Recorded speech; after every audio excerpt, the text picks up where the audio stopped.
happens when a royal prince keeps returning home, but without his wife by his side, Prince Harry is once again preparing for a visit to the UK, but Meghan Markle is nowhere to be seen. Their distance is fueling whispers of a professional divorce, and her latest Netflix project only adds fuel to the fire. But this isn't just a royal soap opera across Britain. National identity itself is under siege. Council workers are being offered safe spaces because of the same. Georgia's flag, while across the Atlantic United States Senator JD Vance weighs in on what he calls the British collapse of pride. In today's video, we'll break down Harry's strained return, Meghan's pointed absence, and why this connects to Britain's wider cultural crisis.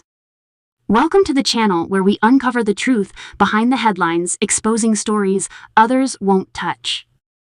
Stick with us because what starts as royal drama quickly reveals a much deeper story about who we are as a nation and how the world is watching.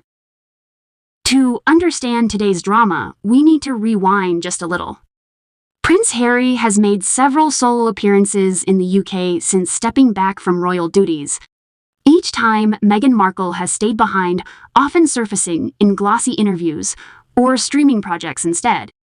Her new Netflix cooking show, for example, features her front and center, yet Harry is conspicuously absent. This silence fuels speculation of not only personal distance, but also a deliberate professional divorce. Meanwhile, Britain itself feels divided. A leaked Essex Council email revealed that staff were being offered support if they felt unsettled by the sight of the national flag. The reasoning concerns it could be linked to anti-immigration sentiment. That revelation sparked outrage, painting a picture of a country struggling with its own symbols and identity. On one side of the Atlantic, Harry and Meghan's saga plays out as personal drama. On the other, it mirrors Britain's broader cultural tension, national pride heritage, and how the world perceives us.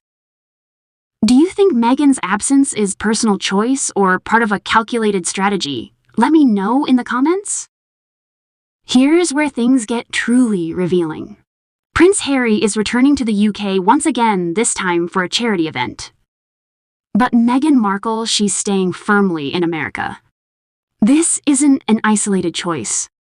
Every trip Harry has made back to Britain in recent years, he's come alone. Meghan has drawn a red line. She will not set foot in a country she openly criticizes. In her Bloomberg interview just this week, she described her time in the royal household as difficult, even citing pantyhose as a form of oppression. To many, that claim sounds trivial, yet it highlights her continuing disdain for British tradition and culture. Observers are calling this pattern a professional divorce.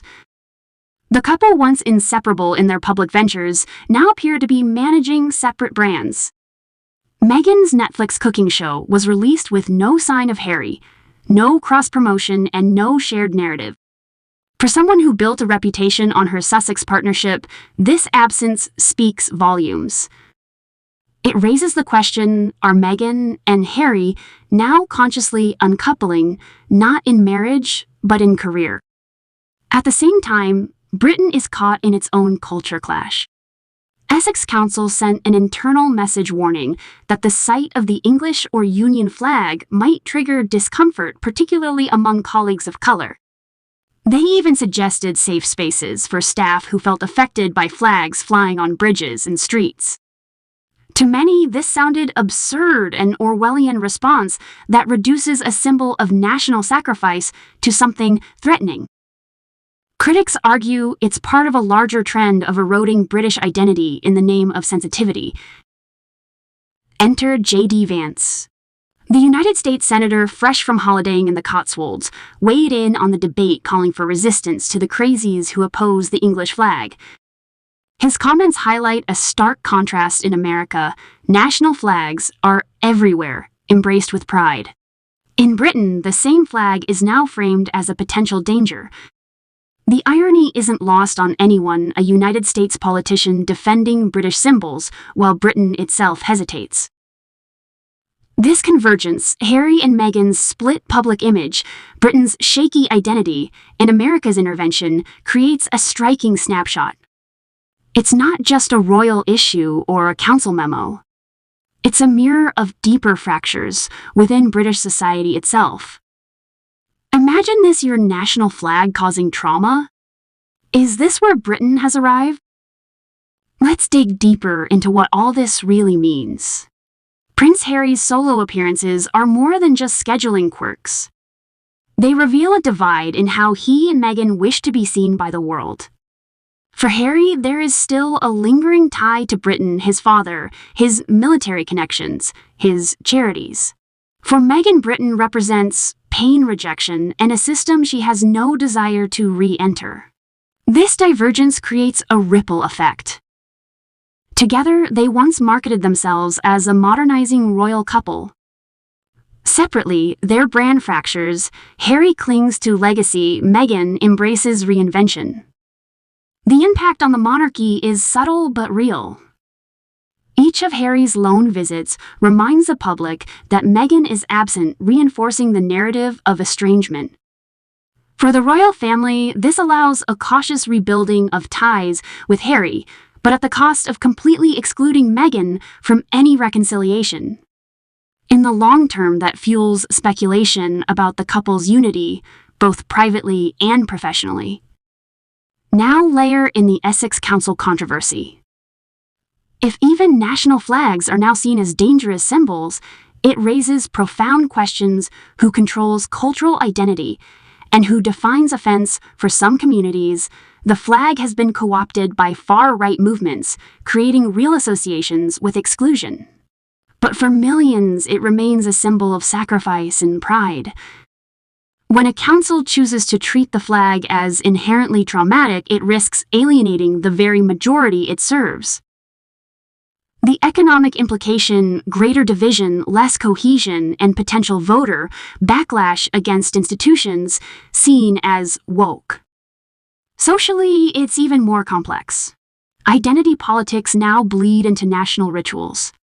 Something as unifying as the World Cup or Remembrance Day could become flashpoints of controversy. Politically, this is ammunition for critics who argue Britain is losing its backbone, surrendering heritage for hypersensitivity. Meanwhile, JD Vance's intervention underscores how Britain's crisis is perceived abroad. To American eyes, the UK looks confused, fragile, even comical. When a United States senator defends the English flag more robustly than British officials do, it highlights a vacuum of leadership. And with Angela Rayner under fire for financial controversies, that vacuum feels even larger. So where does this leave Harry and Meghan's future, and Britain's sense of itself? That's where history can guide us. History offers parallels to today's turbulence. Royal rifts are nothing new. Think of Edward VII's abdication crisis, when personal choices reshaped the monarchy and echoed across British identity.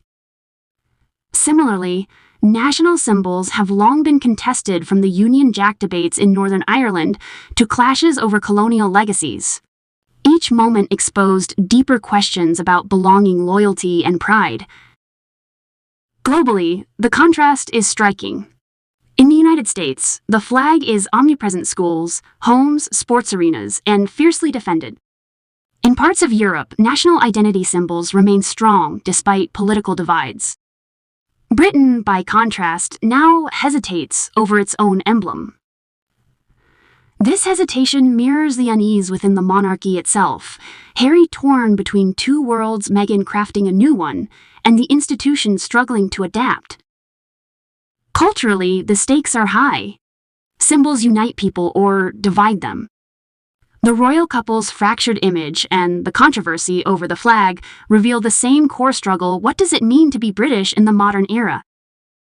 Are we watching the slow unraveling of both royal unity and national pride at the same time? So, here's the bottom line: Prince Harry is returning to Britain, but Meghan Markle remains absent, turning their once united front into a very visible professional split. At the same time, Britain itself is in the throes of its own identity struggle, where even the national flag sparks controversy. And when American voices like JD Vance are stepping in to defend British pride more forcefully than our own leaders, it tells us something uncomfortable. The cracks in our culture are plain for the world to see. In my view, Meghan's absence is more than personal, it's symbolic. It mirrors a country wrestling with who it is and what it stands for.